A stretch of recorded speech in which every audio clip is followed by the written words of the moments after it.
Hello everyone and good morning. My name is Vivek Sharma and today we will be discussing about three major articles. The first article that we will be dealing with is about Nepal protest. Important article है, GS paper 2 से आप इसे relate कर सकते हैं and definitely इसका relevance India and it's neighbourhood से रहेगा. ऑल्दो 2014-15 के बाद इस टॉपिक से बहुत कम क्वेश्चंस आए हैं बट स्टिल इंपॉर्टेंट है. बांग्लादेश, अब नेपाल, हर जगह पे ये जो प्रोटेस्ट चल रहे हैं कहीं ना कहीं इंपॉर्टेंट रहेगा. देन सी केबल्स के बारे में we will be discussing about and last में we will be talking about hilsa fish. आइए एक एक करके इन आर्टिकल्स के बारे में डिटेल में समझते हैं. द फर्स्ट आर्टिकल अभी रिसेंटली क्या हुआ, नेपाल में जो ओली गवर्नमेंट है इन्होंने बैन कर दिया कुछ सोशल मीडिया प्लेटफॉर्म पे, और खासकर ये वो प्लेटफॉर्म है जो वेस्ट के द्वारा सपोर्ट किए जाते थे. एंड यहां पर ये कहा गया कि जो प्लेटफॉर्म है कहीं ना कहीं हमारे जो लॉ है उसके साथ अबाइड नहीं करते हैं. That's why we are banning this things including Facebook, Instagram, WhatsApp, YouTube, Twitter, ये सभी को बैन कर दिया. 26 ऐसे मेजर सोशल मीडिया प्लेटफॉर्म थे. अब इसके बाद जेंजी ने यहां पर प्रोटेस्ट स्टार्ट किया एंड जिसमें 19 बच्चों की जान गई है एंड तकरीबन 300 से ज्यादा लोग इंजर्ड हुए हैं. तो यहां पे आपको समझना है कि क्या मुद्दा था और क्या हुआ यहां पे. देखो, जब से 2008 से आपके नेपाल के अंदर कॉन्स्टिट्यूशन में चेंजेस आए हैं उसके बाद से corruption, nepotism and political stagnation की एक लहर चली हुई है. मतलब हर गवर्नमेंट पिछली गवर्नमेंट के करप्शन के रिकॉर्ड को तोड़ देती थी. एंड यहां पर 82% जो नेपाली हैं वो इनफॉर्मल सेक्टर में काम कर रहे थे और ये ज्यादातर रेमिटेंसेस के ऊपर बहुत ज्यादा डिपेंडेंट थे. तो यहां पे एक टर्म चलती है नेपो बेबीज. जो प्रिविलेज फैमिली के लोग हैं उनके लिए अपॉर्चुनिटी की कमी नहीं है बट आम जनता के लिए अपॉर्चुनिटी की कमी थी. तो जिस वजह से आप ये कह सकते हो कि ये जो जनता है पूरी तरह से सोशल मीडिया के ऊपर अपने businesses, communication and political mobilisation के लिए डिपेंडेंट थी. और यहां पर जैसे ही गवर्नमेंट ने इसके ऊपर बैन लगाया तो जनता का गुस्सा यहां पे भड़क गया. अब नेपाल गवर्नमेंट की अगर हम बात करें तो इन्होंने कई ग्लोबल टेक्निकल जाइंट्स को कहा था कि भाई जैसे मेटा, गूगल, एक्स, इन सबको कहा था कि भाई आप लोकली रजिस्टर करो, आप ग्रीवेंस ऑफिसर को यहां पर अपॉइंट करो एंड अगर अथॉरिटी कोई भी चीज कहती है कि भाई इस कंटेंट को आप रिमूव करो तो आप free speech and business autonomy को ध्यान ना देते हुए हमारी बात से कंप्लाई करें. बट कंपनीज ने कहा नहीं, हम फ्रीडम ऑफ स्पीच को कहीं ना कहीं प्रमोट करते हैं and we adhere by the principle and that's why we can not comply with your rules. तो 2025 में मिड में सुप्रीम कोर्ट की रूलिंग आई, वहां पर अपहेल्ड किया गया कि भाई इनके ऊपर बैन लगाने की जो गवर्नमेंट की मंशा है, गवर्नमेंट के पास वो पावर भी है एंड फाइनल डेडलाइन रखी गई अगस्त की. एंड जैसे ही ये बैन लगे उसके बाद हुआ ये कि गवर्नमेंट ने एक एक्सप्लेनेशन दी कि भाई इन प्लेटफॉर्म्स के कारण आपकी cyber crimes, fake news and misleading content कहीं ना कहीं फैलता है. तो हम यहां पर टिकटॉक, वेबर, वीटॉक, निम्बुस, पोपो लाइव, ऐसे कई आपके सोशल मीडिया प्लेटफॉर्म को छोड़ के जो कि कंप्लाई करें गवर्नमेंट के साथ, बाकी सबके ऊपर बैन लगा रहे हैं. अब देखो, ज्यादातर ये अगर आप देखेंगे तो ये चाइना बैक्ड आपके कहीं ना कहीं इंस्ट्रूमेंट्स हैं और यहां पे आपको ये देखने को मिलता है कि चाइना हो सकता है कि इस सब के पीछे हो आपका, क्योंकि चाइना ने ही ये सब कुछ करवाया हो, बैन वगैरह. तो ये बहुत बड़ी एक प्रोबेबिलिटी यहां पर लगती है. नाउ अब हुआ ये कि यहां पर यूथ ने प्रोटेस्ट किया, खासकर अंडर 28 जो पॉपुलेशन है स्पॉन्टेनियसली ये राइज करते हैं एंड होम मिनिस्टर को रिजाइन करना पड़ता है. कैबिनेट ने इंक्वायरी कर दी है स्टार्ट एंड इवन पीएम जो थे उन्होंने भी रिजाइन कर दिया.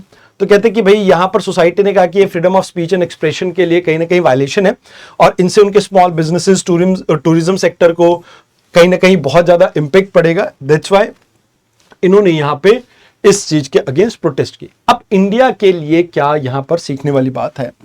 देखो, इंडिया के लिए कुछ कंसर्न्स हैं.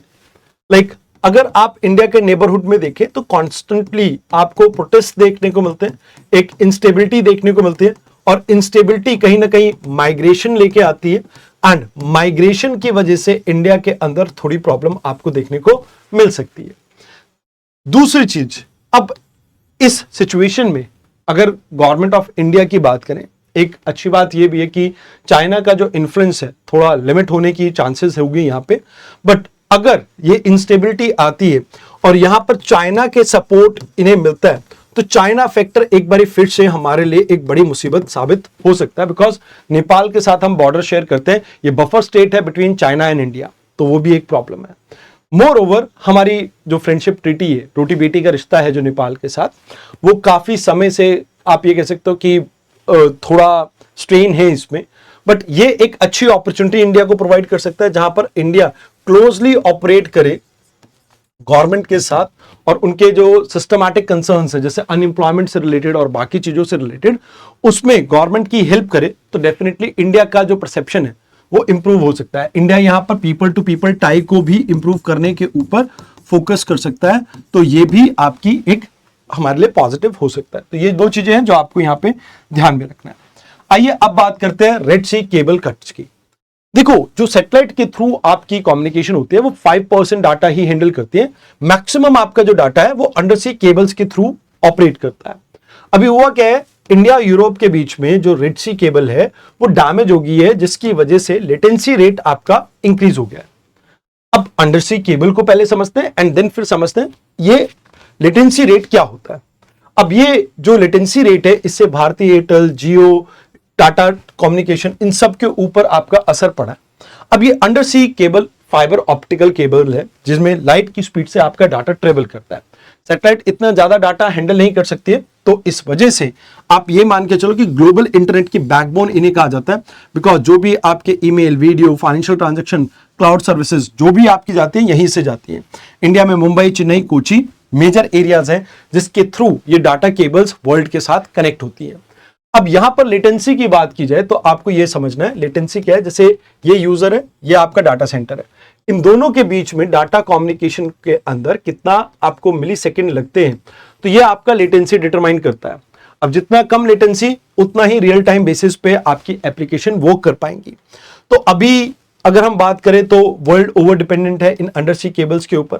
कहीं ना कहीं आपकी ज्यादातर टेक्नोलॉजी, चाहे कंप्यूटिंग सिस्टम की बात करो, चाहे ई कॉमर्स की बात करो, डिफेंस की बात करो, कम्युनिकेशन की बात करो, इसके ऊपर डिपेंडेंट है। अगर 1 सेकेंड भी आपकी डिले होती है तो उससे 7% की ऑनलाइन ट्रांजेक्शन्स के ऊपर असर पड़ता है। मोर ओवर अभी वर्ल्ड में 450 से ज्यादा ऐसी अंडर सी केबल्स हैं एंड इंडिया ऐसी 12 सब सी केबल्स के साथ कनेक्टेड है। तो ये चीजें आपको यहां पे याद रखनी है। फिलहाल के लिए आपने ये याद रखना है कि भैया इंडिया की जो चाहे स्टॉक ट्रेडिंग है, वीडियो कॉल्स है, क्लाउड सर्विसेज है, वो सब इसके ऊपर डिपेंडेंट है एंड दैट्स व्हाई इससे काफी इंपैक्ट पड़ेगा। अब हो ये सकता है कि आप अपने रूट्स को डाइवर्सिफाई करो, अपनी सैटेलाइट कम्युनिकेशन के ऊपर फोकस कीजिए एंड इंटरनेट एक्सचेंज पॉइंट्स को और ज्यादा ब्रॉड कीजिए। तो ये चीजें करते हैं तो कहीं ना कहीं आपकी जो वर्नेबिलिटी है आप उसको कम कर सकते हैं। अब बात करते हैं हिल्सा फिश की। दुर्गा पूजा के टाइम पे बांग्लादेश ने सिंबॉलिक जेस्चर के तौर पे यहां पर 1200 टन हिल्सा फिश भेजा है, जो कि 1100 रुपए पर केजी के हिसाब से बिकेगी। तो ये मार्केट रेट से काफी कम है एंड वेस्ट बंगाल इसका मेजर एरिया रहेगा जहां पर ये बिकेंगी। तो अभी इसे किंग ऑफ फिश कहा जाता है। ये वैसे ऐसी फिश है जो रहती समुद्र के पानी में, खारे पानी में, बट ब्रीड करती है कहां पे, रिवर्स के अंदर। ये बंगाल के आसपास आपको देखने को मिलती है, यानी बे ऑफ बंगाल के आसपास। बांग्लादेश और इंडिया में गंगा, हुगली, गोदावरी, कावेरी और म्यांमार के कुछ पार्ट में भी ये आपकी फिश देखने को मिल जाती है। वैसे इसका ईस्टर्न और बंगाल वाले एरिया में दुर्गा पूजा के टाइम पे बहुत ज्यादा खाने का रिवाज है and more over India and Bangladesh culture diplomacy के तहत इसको यहां पर अभी एक्सचेंज किया जा रहा है। तो यहां पे आपको याद रखना है कि इंडिया में हमारी जो फिश प्रोडक्शन है over a period of time almost 3 time increase की है and India second largest fish producer है all over the world. India inland aquaculture की बात करें, इसमें भी काफी बूस्ट देखने को मिला एंड मोर ओवर अभी हमने कई स्कीम स्टार्ट किए। प्रधानमंत्री मत्स्य संपदा योजना, जिसमें 20,000 करोड़ हम इन्वेस्ट करेंगे। प्रधानमंत्री मत्स्य किसान समृद्धि योजना, अब इसमें लगभग 6,000 करोड़ में हम इन्वेस्ट करेंगे एंड मोर ओवर कई और भी आपकी ऐसी हमारे इनिशिएटिव है जिसके थ्रू हम इंडिया के अंदर डोमेस्टिक फिश प्रोडक्शन को कहीं ना कहीं बूस्ट करना चाहते हैं। दीज आर द थिंग्स जो आपको यहाँ पे याद रखनी है। आई होप आपको डिस्कशन अच्छी लगी हो। तो आज के लिए इतना ही, धन्यवाद।